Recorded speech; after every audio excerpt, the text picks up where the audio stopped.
দেখুন, যে বিষয়টা আমাদেরকে জানতে হবে, স্ত্রীরা যে ভুল কাজটি যদি স্বামীকে করতে বলে যে, "তুমি এই কাজটি করো।" তারপরও স্বামী কিন্তু কখনো এই ভুল কাজটি করা যাবে না। কেন করা যাবে না? করা যাবে না এজন্যই যে এতে করে বিভিন্ন রকম ফিতনা, ফাসাদ, গুনাহের কাজে জড়িয়ে পড়ার সম্ভাবনা আছে। আমি আজকে আপনাদেরকে ৩ টা বিষয়ের কথা বলব। দেখুন ৩ টা বিষয় কিন্তু অবশ্যই করা ঠিক নয়। প্রত্যেক স্বামীর জন্য একটু খেয়াল রাখতে হবে। কারণ মহিলাদেরকে সহজেই কিন্তু শয়তান এসে জিন-পরীরা এসে আসর করতে পারে। যার কারণে দেখবেন তাদেরকে বিভিন্ন রকম কুমন্ত্রণা দিয়ে সহজেই ঘায়েল করে নিতে পারে। এজন্য মহিলাদের এই বিষয়টা থেকে সাবধান হতে হবে। তাদের সাথে পরামর্শ করতে হবে। তবে পরামর্শটা কিন্তু পুরোপুরি নেওয়া যাবে না। কারণ কারণ তারা শয়তান কিন্তু সহজেই কিন্তু গালেব হয়ে যায় তাদের উপরে। তাহলে আসুন আমরা শুরুতেই যে বিষয়টা জেনে নেই। স্ত্রীর কথায় স্ত্রী কোনো রোগ ব্যাধিতে আছে। স্ত্রী কোনো রোগ ব্যাধিতে আছে বা হায়েজ নেফাস অবস্থায় আছে। এক্ষেত্রে স্ত্রী বলল যে, "তুমি নিজে গিয়ে তুমি নিজে তুমি হস্তমৈথুন করে ফেলো।" না, এটা করা যাবে না।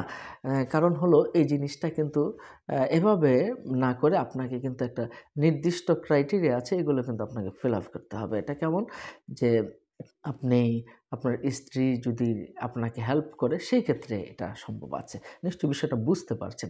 ২ নাম্বার হলো যে, যে ভুলটা স্ত্রীর করে থাকে, স্ত্রীরা অনেক সময় স্বামীর কাছে মায়ের নামে অনেক সময় বদনাম বলে থাকে।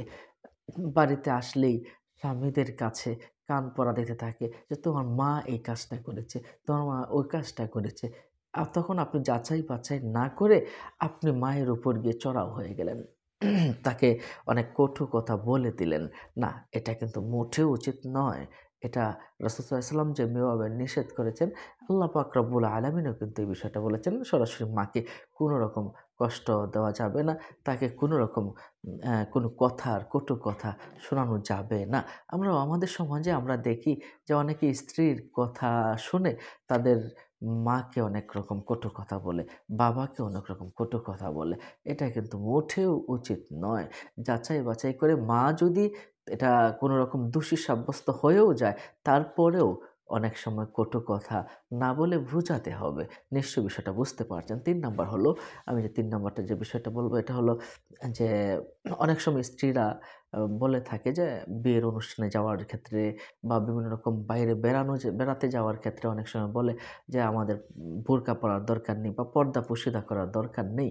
এই বিষয়টা কিন্তু অনেকেই এই বিষয়টার সম্মুখীন হয়। এই ক্ষেত্রে যদি আপনি অনুমতিটা দিয়ে দেন বা আপনি স্ত্রীর কথা মতো যদি আপনি কাজটা করে ফেলেন, এক্ষেত্রে কি হচ্ছে জানেন? এক্ষেত্রে আপনি কিন্তু গুনাহগার হয়ে যাচ্ছেন।